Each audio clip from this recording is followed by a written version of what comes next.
But yeah, so That's hilarious. yeah, man. So Yeah, man. Life is life. yes, life is life, and three funerals, huh? Yeah, and like I said, the two in the same day, like going to the funeral and then finding out somebody else died in the same day. That's the second time that happened to me this year. Yeah, yeah. And then, like I was telling you, two of them was cancer related. So that's always like a mind trip for me, because I always be feeling like the more comfortable I get in being over that, then it come back. And that's why I was telling you on the last episode. That's why for me, I don't look at that as much. I don't even care. I don't care nothing about that shit. Because I ain't do nothing. Okay, yeah, you're right. God spared me for whatever reason. I hear you. And you know what it is? What? I ain't gonna start. I ain't gonna start. You know what I mean? That Mrs. B may be out there, you know. Man, get out of here. Okay, you asked me what, right? Damage goods, man. Damage goods. Okay, all right. I wish people could see that mask right there. That's what I am. That's what they all say. They all say damage good. Okay, buddy. Are you ready? As ready as I'm going to be. All right. Hey, everybody. This is the coach. Wait, cut. Okay, what's the problem? No, because it got you cut out. All right, we ain't worry about that. No, you got to worry about that, man. People like our production.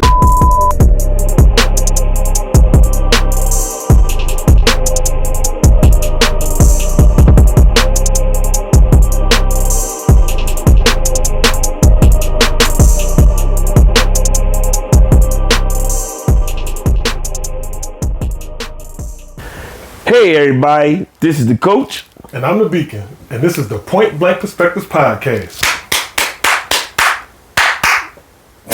I didn't have nothing else. Don't worry about it, man. It's all good. Yeah.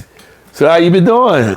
I mean, like I was saying, man, life been life, man. I'm okay, though. Like, you know, through it all, I'm all right. So I want to say this to everybody out there. You didn't get a tape. You didn't get an episode from us last week is because my son Freddie had a birthday, and that's all I was focused on.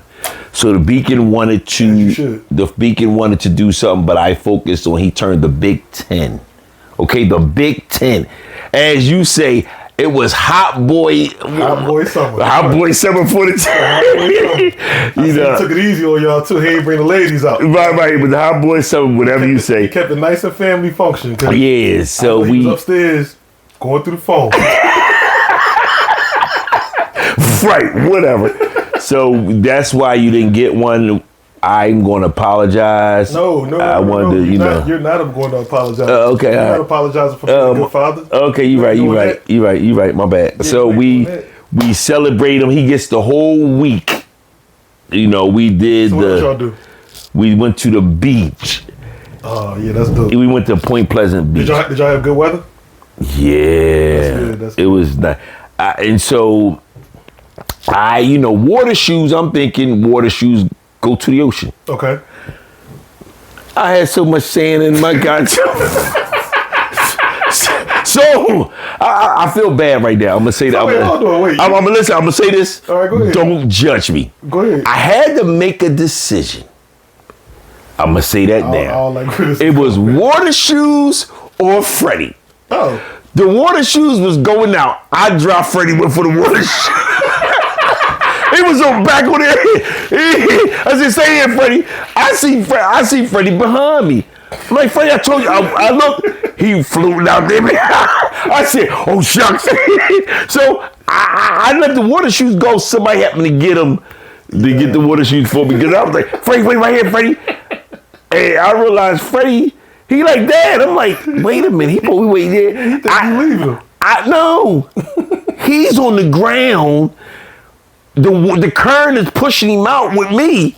I'm like, oh my Jeezy. So I felt bad. I had to make another decision. You know what? We just lose the water shoe. Forget that. But we went to the beach. We had a good time. We bought our own goodies. Okay. You talking about like on the beach? Yeah, we bought hoagies, sodas. You took bread on the beach? See, you one of them boys. Got the seagulls all around us. No, it wasn't no seagulls around me. No. Oh, for real? No. Oh, all right. No. I was about to say that. I wasn't even paying that no mind. Yo, those seagulls, they come down and snatch something out your hand. Yo, so I was on the beach one day, and we'll get into what we talk about. And I seen the dude throw Pepto Bismol up, and the seagulls would take it, and then all of a sudden they fly off, and poof, What? he was killing them. I ain't never heard that a day in my life. If a seagull eat Pepto Bismol, you know that fizzes up. Oh, you never had Pepto Bismol before? Not really, no. I mean, not Pepto, Alka-Seltzer. Oh, okay. Yeah, I didn't mean to say about me, Alka-Seltzer. Okay. And he would throw it and they would eat it, and then they fly it. I ain't never heard that a day in my life. And what you mean poof? Their stomach, poof.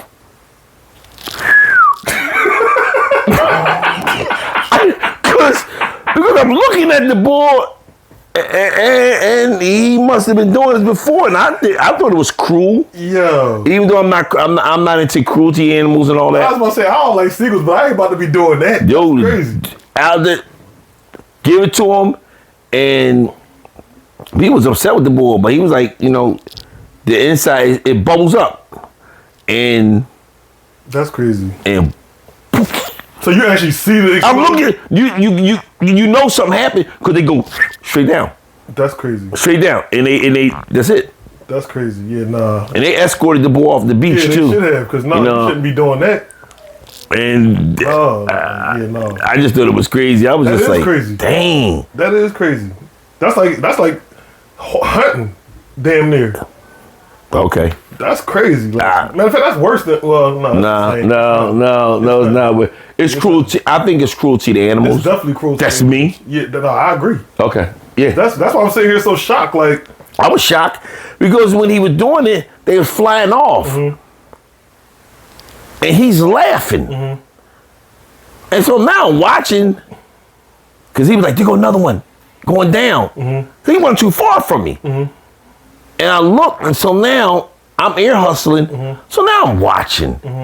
And I see he throw the bear, they snatch him when you throw up in the air. okay, And they going. And then, boom. that's crazy. And I was like, what the heck is going on? So now I see that. Now I have to watch because I'm really intrigued. What made him? That's the Alka-Seltzer. I've never heard that before. That's And crazy. yeah. So all right, you know what's the? Oh, and we then we went to see Paw Patrol. It was. I know how much he loved Paw Patrol. Yeah, he loved Paw Patrol, but I don't know if he had a more better time than Angie. I just don't know, because Angie was laughing and having a good time, and I'm looking at her like, well, I don't know who's having a better time. Freddie's enjoying it, Angie laughing. I'm like, what the heck is going on here? But and she says, I don't know You have what. to get her Paw Patrol for Christmas on her birthday. Yeah. Let's move on with this thing. So I was sitting there, and as I talked to husbands, married men and single men, and I realized a lot of us as men, I'm gonna go on the record, and I'm gonna say 90% out of 100 men, 90 of them don't know how to open up for whatever reason it may be. And as I'm talking to people, and it's like, well, wait a minute, didn't you? And they're like, no. And I'm like, whoa. And it had me thinking, wow. But I'm just basically talking to married dudes. Okay. I have, I'm talking to some young dudes that's married, and I'm like, well, didn't you? And like, nah. And for me, it's like, what is it about us men that we struggle, that we don't want to open up, A lot of reasons. or don't want to open up, or can't, because we just don't know how to. So I want to really get into that. No, that's a good conversation, and I think to start just basically with what you first were asking, I would say a lot of it is just society and how men are viewed. Like I think as young men and boys, you know, a lot of men are taught, you know, don't cry, don't show emotion, man up when something go wrong, toughen up. Like, you know, we're not taught to, express your feelings or, Right. you know, be vulnerable in this moment. Like we're not treated like that. Right. We're treated as you're supposed to be a leader, you're supposed to be a protector, you're supposed to be a provider, like all of these things where you need to be strong. So be strong. Right. And so eventually you learn how to do that, but then doing that, you also learn how to, and I was just talking to somebody about this the other day. They were saying how you don't deal with things, you've learned how to survive them. So like, for example, like I don't really sit down and think about all the stuff I've been through and try to like have a conversation to heal myself. Like therapy and all that, I don't do none of that. When stuff happens, I still got a life to live. I still got other things I got to do. So I figure out how to survive the feeling of whatever it is and then move on to the next thing. So you suppress it. Yeah. Or at least that's that, I guess. Like, because even when you just said that just now, I didn't think I was suppressing it. But Yeah, you are. yeah, You- that's suppressing it probably. and that comes from But I don't have time. Like, I don't have time to sit there and hope and feel bad for myself. I ain't got time for that. it's all right. Okay. I'm probably the person you talk about. So it's not so much the I don't have time. It's you have time. We all got time for what we want to make time for. Yes. Correct. And that is how that goes. Correct. It's the fact is us as men, we feel as though, you know what?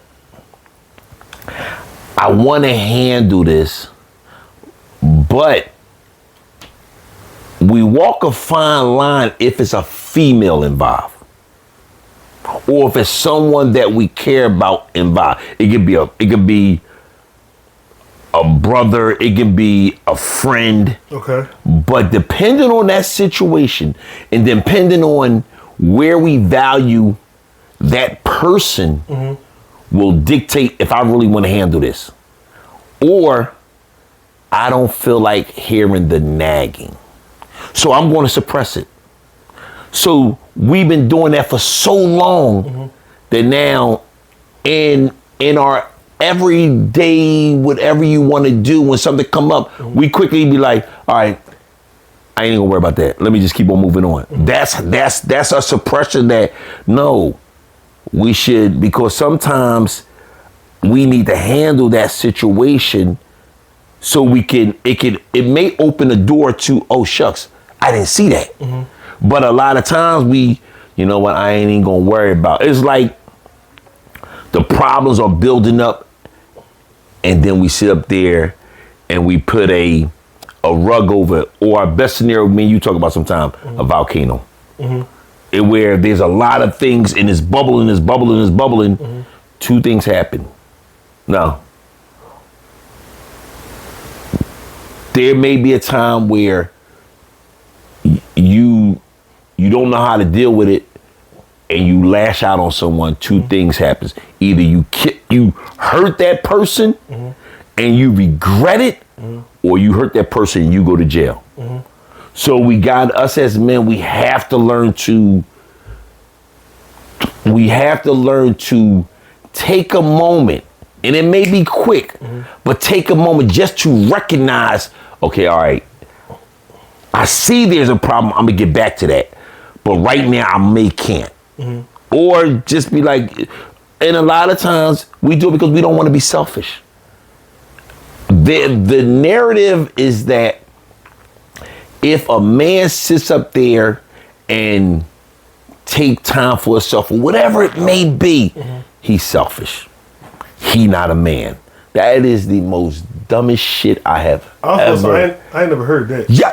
But I'll tell you what I have heard. Yes. I've heard that it's a sign of weakness for a man to like focus on his, I guess, well-being is what we're talking about. Right.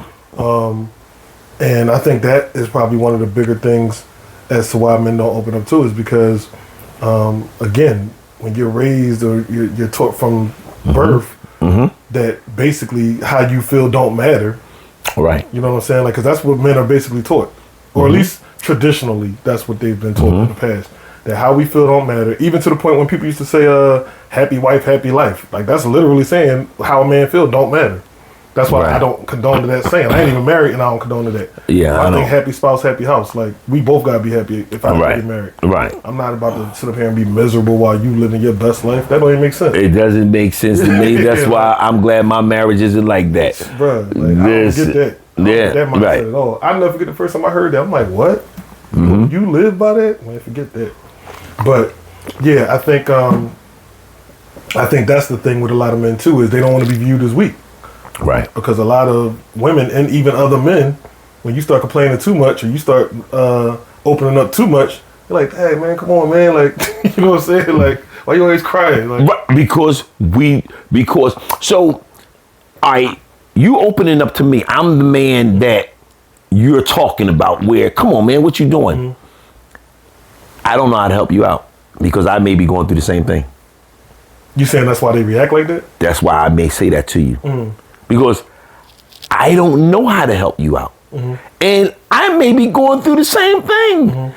And the only thing I know is what I was taught, like you said.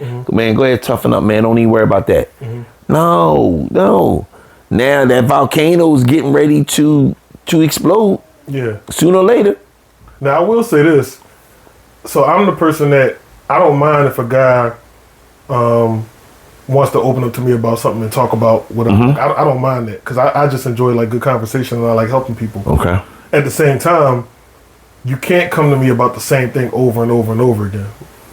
Like that's my thing. Like I don't like when people complain about stuff that is within their control, but they don't. You talk to them about it and they don't take none of your advice, but then they come back and keep complaining about the same thing. I don't like that. I agree with you. Yeah, I don't like that. And they may want to do it. It happens a lot in marriages. And even I was about to say both single and married. But when it comes to a marriage, see, when I'm single and I'm just dating you, I can leave you. Even in marriage, I can leave you. But when you come to marriage and you giving a man advice, there are times when a married person may say to me, Fred, I need advice. You don't want my advice.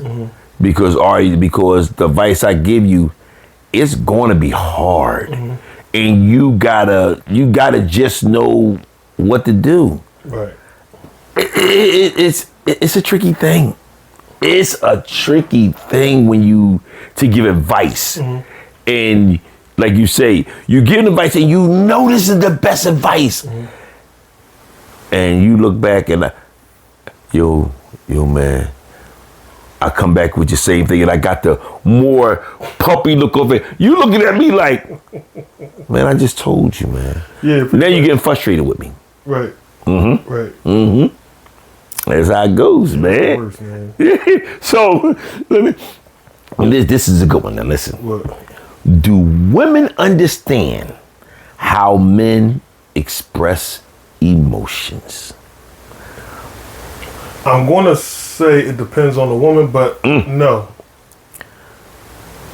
Yeah, it depends on the woman, but in most cases, no, they don't. Is it because they don't want to understand or they just don't understand? I think it depends on the woman's relationship with either men or her father. Ooh. If that makes sense. Yes, it does. So, like, for example, if a woman doesn't have a good relationship with her father, I think she has a less likelihood to care about how a man feels because she's already probably upset or disconnected from her father. I like that. Who's the man that was supposed to teach her how to care for a man. Yes. You know what I'm saying? So, yes. So if he starts off her whole experience with a man by not being there, right. She already feel like, what I care about a man for? He'll care about me. Okay. You know, and I think it's the same thing for guys too. Like, I think, you know, if you don't grow up with your father, there's a disconnect of, man, so what about your problem? Like, I ain't, you know, I ain't got my dad. You got your dad. Like, right. like that type of thing. So But going back to the women, I want to stay on the women. That's right. Stay on the women. No. I think it depends on what their relationship is, either with their father or with the men in their life. I think if the woman has a good relationship with her father, then she probably can be more empathetic to, what a man might be going through, what a man might be experiencing. Oh, okay. Yeah. That's what I think.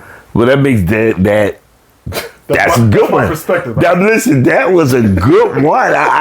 I don't know how to even react to what you just said. I want to debate you, but I can't even say nothing. I just got to be like, damn, you know what? Yeah, no, you got to play that. Before I said that, what were you thinking? What was your perspective before I said that? Something what you were saying. You was on the same page. I was just like, so now I'm listening to you. I'm like, hey, can I break that down and maybe say this? No.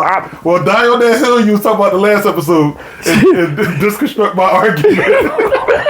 No, I can't. Listen. Even when I'm wrong. But I can't even say, no.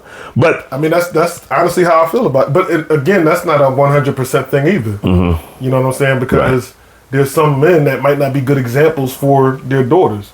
Like they may be setting them up to view men in the wrong light. Right. So that's not a 100%, but I'm just saying, I think the likelihood is that the woman who has a relationship with father, uncle, whatever, and it's a healthy relationship into which she actually cares when he's not doing well, or she's seen him in a vulnerable state and wanted to make sure that he was okay. I think that woman can then transition that into her relationship with other men. I think, and that's true, but I think a woman can understand how a man expresses emotions, especially when you're in a relationship and you let that man be vulnerable, where he feel comfortable. That's the only way a woman can even understand how a man feeling. That man has to feel comfortable around that woman in a marriage or relationship. But I like to talk about marriages. Right. A lot of times, if the marriage is not in a turmoil, the woman understand the husband. And a lot of times, there's a lot of times when me and Angie can be somewhere in Wayne, and somebody may say something, and she can look at me, and she already know what I'm thinking, and she be like, because she understands me. And for me, it's that I can be vulnerable around Angie. So I'm able to express myself where she won't use that as a weapon against you, yeah. Right, as a weapon against me. So that's one of the reasons why. And then a lot of times, if that woman is very selfish, no, she don't even care. Right. I want what I want, and a lot of women these days, that's somewhat the narrative. I want you to do this for me. I ain't worrying about your feelings. Who cares about your feelings? Right. Just make sure I got this. And if you don't, I'm gonna hold this away. I'm gonna, you know what I mean? Use this against you, blah, blah, blah. Right. I'm gonna do all these things against you. And at the point, the man just be like, man, I ain't got nothing to say. And now we start to go in this shell, and we're just like, all right, what, yes, dear, whatever you want. No, you ain't happy, but she's happy because I don't care about your emotions, especially your emotions. Just make sure you do what I tell you to do, and that's the narrative right now. Which is, to me, is unfair to the man. But men, we gotta start taking back. But we also have to make sure that we make it a point to establish that up front. Like, like when something bothers you, be vocal about it, and not just sit there and take it, or let something slide under the rug because you think it ain't a big deal, because it might not be a big deal today, but over time they keep doing it. Right. Like you said, that volcano. So yeah, it's important for us to be more expressive in terms of letting women know, because I think that's another thing too. Some women, back to the point I made earlier, don't really know men's emotions because we don't always show them. Right. And then sometimes when we do show them, by the time we show them, it's a volcano. Yes. So you got that dynamic too of, And that's why I said no. I don't think most women understand men's emotions because, one, we don't always understand our emotions. Yes, that is true. And two, sometimes by the time we finally are ready to express our emotions, it's at such a level to where it's like, oh snap! Like I ain't know you was carrying all that. I ain't know you was dealing with all that. Right. You know what I'm saying? Right. So I think that, yeah, to answer that original question you asked me, I don't think most women understand. Or to piggyback off what you're saying, or a lot of times if we do show it and we're showing emotions in that woman may feel as though she feel as though she's to blame. She goes to the victim. Well, you don't let me be the victim. And then now the man is saying, I'm trying to tell you how I feel about this situation. Right. No, I'm just saying. And then the waterfall start to come. And now the man, at the point, the man like, Right. all right, you know what? And what do we do? You know what? I'm so sorry. So they don't care about your emotions. It goes back to you not doing what I asked you to do. Now I gotta, Yeah, man. But that's how it is. So, have you ever opened up and regretted? I want to say yes. I just don't know what it was. But I want to say yes. Did that mean it probably wasn't nothing really? If it happened a while ago. Okay. Yeah, if it happened a while, I can't think of nothing recently because I don't really open up to people like that. Well, I think for me, in my marriage, I can honestly say I can talk to Angie about anything. That's good. But she has never thrown it back in my face. That's good. No matter how personal I get. So I have never regret when it come to Angie now. Nah. But I'm like you. It's to a certain degree. It's like I tell a lot. I tell a lot of stuff. But it's just like for me, it's it ain't, all right, if you bring that up, I don't even care. It don't even. I can care less about that. Yeah. But I honestly can say, I don't think in my marriage, you know, I like to come from the marriage point of view. In my marriage, I have never been married to Angie, opened up and regretted. No. Good. Not now. Oh, I did. Let me take that back. I did one time. Angie, I was telling Angie something, and she like, no. And I was getting ready to die on my hill. And you know what she said to me to make me come back to reality? What? Bet $20. And I was like, oh, wait a minute, hold on now. I had to renegotiate my thinking. But no, that was just. I told you, man, make money come up. I told you. Right. But honestly, no, I can open up to Angie about anything. But I believe you have to actually you have to do that. You have to actually be really good friends. Yeah, no, that's real. You have to be to open up, and especially to your wife, or if you're in a relationship, your partner, you gotta be real good friends to open up. Yeah, I think that's really important to establish that part of it, because that was going to be one of the questions that I was going to have is, what makes you want to open up to somebody? Like, what does that person either say or do that makes you feel like, you know what, I'm gonna trust them with this information? And that's what you just said. It's trust. Especially for a man. If I'm getting ready to open that door on my feelings, which I know I can get crucified and I'll be called weak, but I'm gonna trust you with this. I believe you won't use it as a weapon. Right.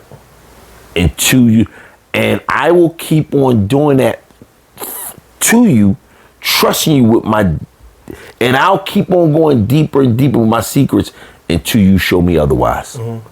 And if you don't show me otherwise, I'm good with that.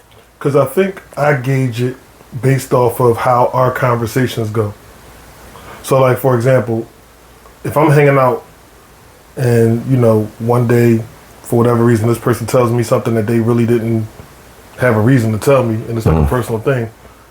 I know for a fact I'm not the type of person where if I get mad one day, I'm gonna throw that back in my face or whatever. So I'm going to value the fact that they were willing to do that. Now, I'm also going to be paying attention to when other people, like if we're in a group setting and somebody tells them something, I want to see how they treat that. Like if somebody say, yo, keep this between us, and now I see that person go to somebody else and be like, yo, don't tell nobody but such and such and such. I'm like, yo, the boy just told us not to tell nobody. Why are you telling that person? Yeah. You know what I'm saying? Or those two have a falling out, and now I see you throw whatever that was in that person's face. Because I'm trying to hurt you. I know, but I'm just saying these are the things that I'm paying attention to. Okay, got you. To figure out whether I want to trust somebody with information or not. Got you. Okay. So, because that was one of the things I was asking was, how do you get to that point where you even want to trust somebody to give them information? And you gave a lot of good stuff.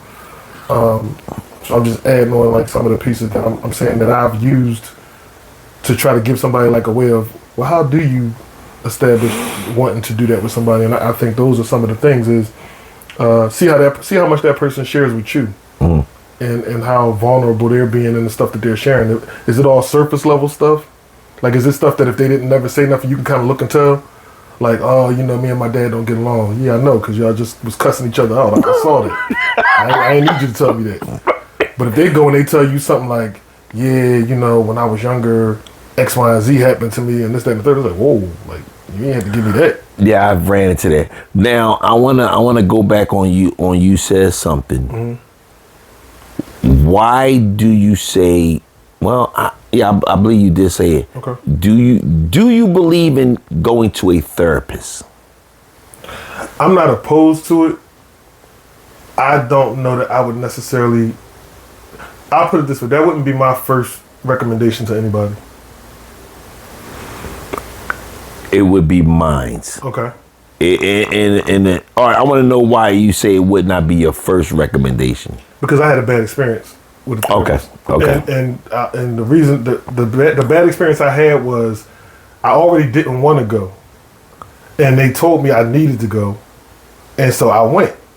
And when I went, I was very transparent about how I was feeling and everything, and they was asking me questions, and I was answering them this, and this. And by the end of it, the person going to tell me, oh, it sounds like you got it all figured out. And I was like, what? Like, no, I don't got it figured out. That's why they sent me to you.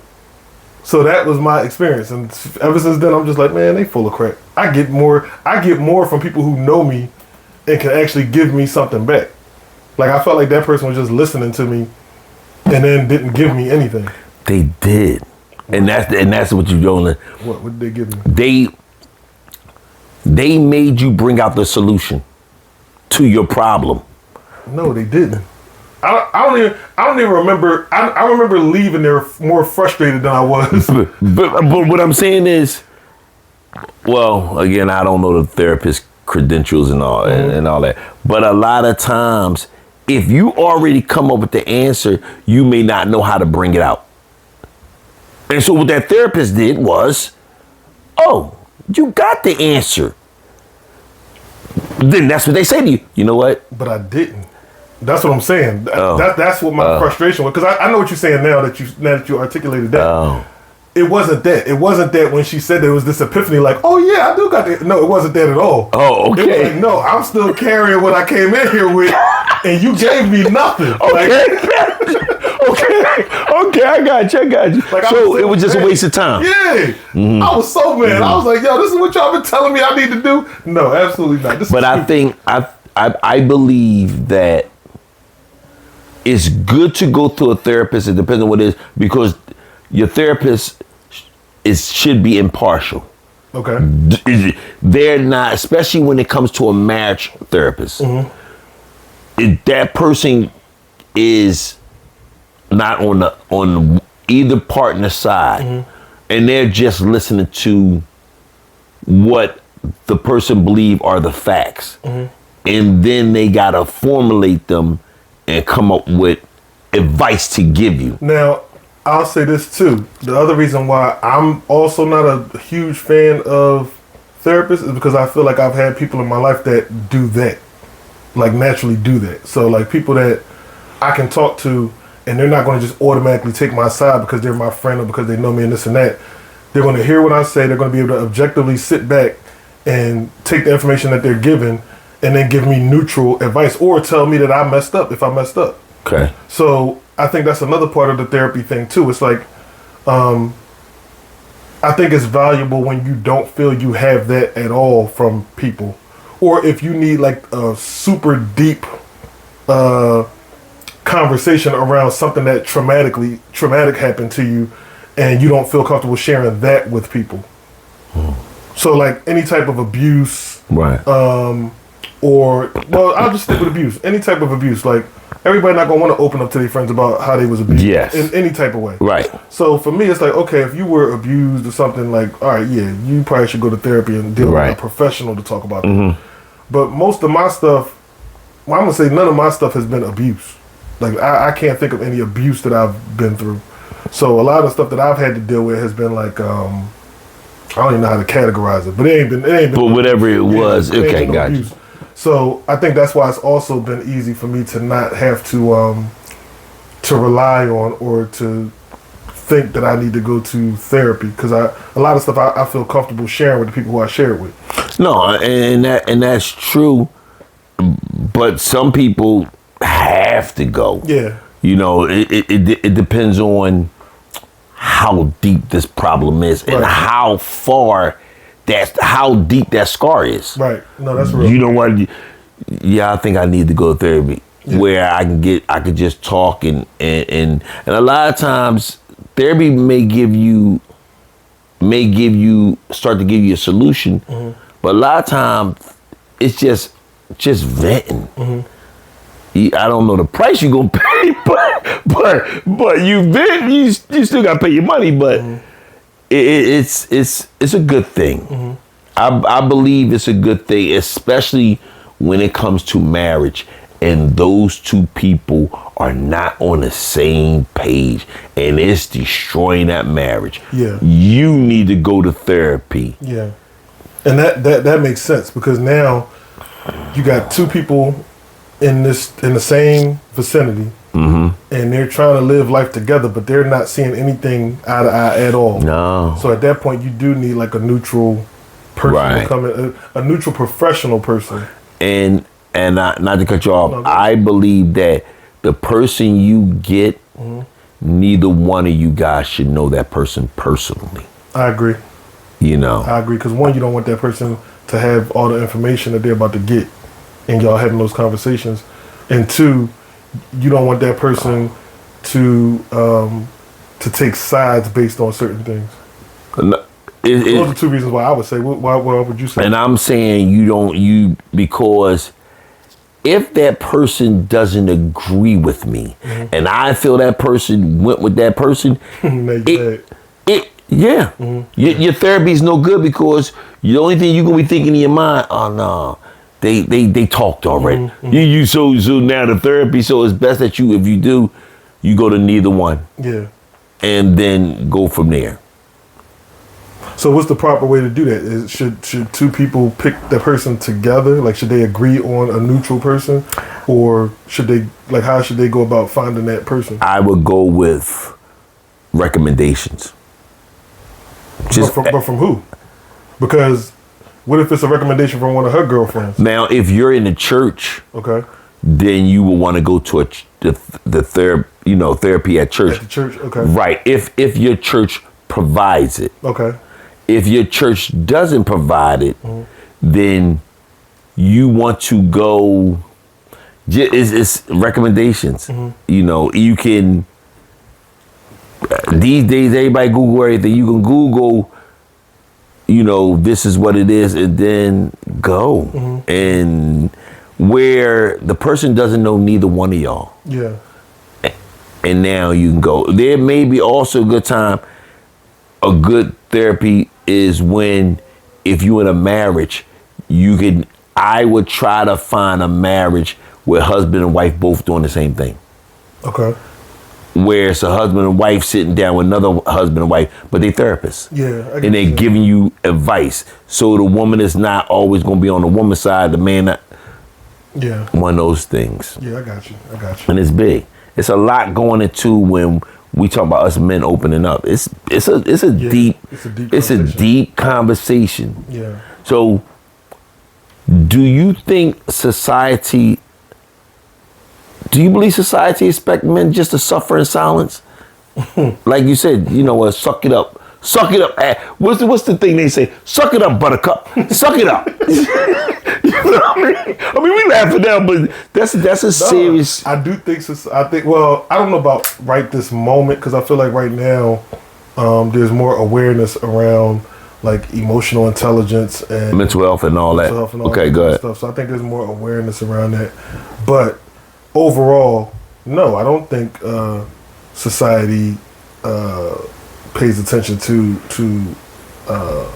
how men feel. I don't think that they do that. Right. I think they more so in society establish that what you have determines how you should feel about yourself. I'm with you. You know what I'm saying? So It's like, oh, you're a man if you have this, if you have that, if you can do this, if you can do that. Mm-hmm. If you can't do those things, if you don't have those things, oh, you're not a real man. And it's like, what are we talking about? Like, you know what I'm saying? Like, because you don't know. Somebody could have just fell on hard times. It's not that they're not trying. They just could have fell on hard times. Right. And then that person just doesn't open up. Right. Period. Right. So, yeah, I don't think society as a whole focuses on what men go through. Yeah, I think society expect men these days and times. Mm-hmm. I believe they expect men to suffer in silence because, like you just said, if you show any type of weakness, you're not a real man. Right. And that is the most dumbest thing I have ever seen I've heard in my life. Right.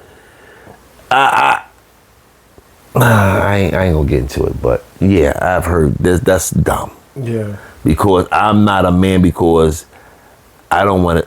You know, let's just move on. This doesn't make any sense, man. Like I said, you're not a man because you don't have certain things or because you can't do certain things or like, you know, all these different parameters and criteria and stuff that they try to put on what makes you not a man. But it's like, yo, but is the man still like taking care of himself? Like, is he right? Is he right? Maybe he can't.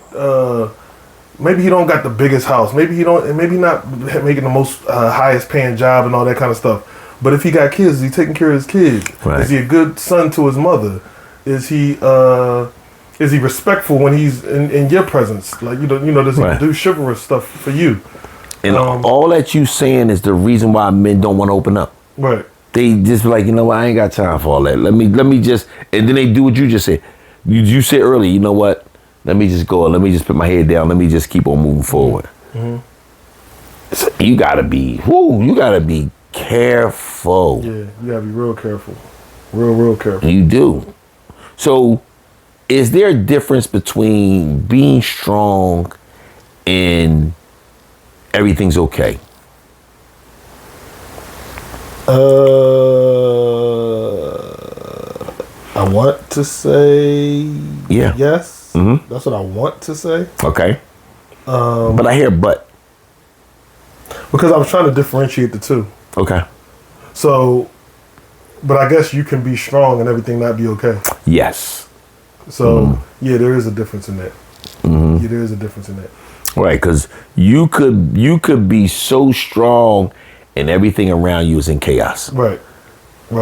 And that's when you're definitely not going to open up. Mm-hmm. Because we don't have time to open up because I got to put out all these fires that's going around me. Mm-hmm. So yeah, and you can be strong to someone in someone's eyes. My dad or so and so is the strongest man I know. Mm-hmm. And everything may not be okay. Right. They only see that picture what they want you to see. They was getting it done. Right, yeah, right. See what they was going through. Right. Yeah.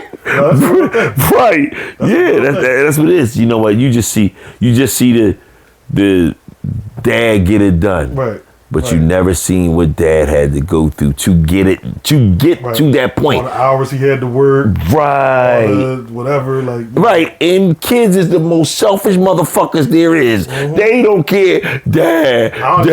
Right. Oh, boy. But again, you got to blame the parents for kids to be like that. Very selfish. You got to blame parents. Kids aren't just selfish. It's what, Yeah, it's taught. Right, it's taught. Behavior, right. Or learned behavior, I'll say. Because if you teach a kid, you can have whatever you want. Yeah. That and third.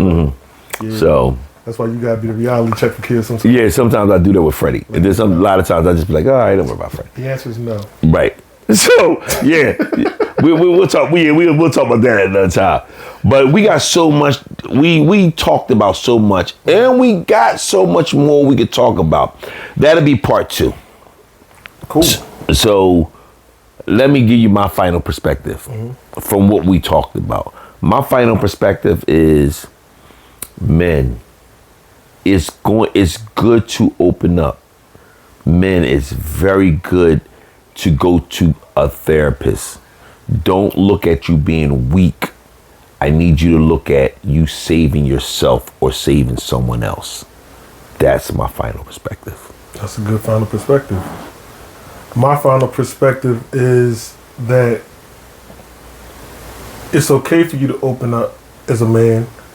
I would encourage you to find or to identify who are the people that you know you can open up to, because I think that's really important, because there's so many things that men are dealing with that sometimes when we're in the midst of just trying to maintain or to grow or to build, we don't always stop to think, who can I go to when I just need to have a conversation and get stuff off my chest, and I'm not going to be judged. I'm not going to be mistreated, or I'm not going to have to worry about this person using it against me in the future. So I want for the men listening to this podcast to sit down and identify, who are my people? I hope you got at least like 2 or 3 people that you can say, these are my people. If you don't have those people, now I think you should start trying to consider therapy, because everybody needs to have an outlet. Like, you have to have an outlet.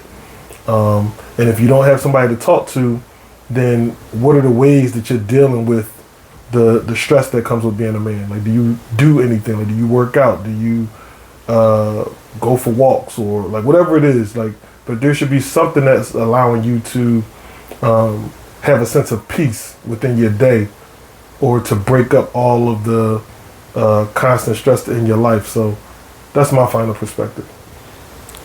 And on that note, I am Fred the Coach. And I'm the Beacon. And this is the Point Blank Perspectives Podcast.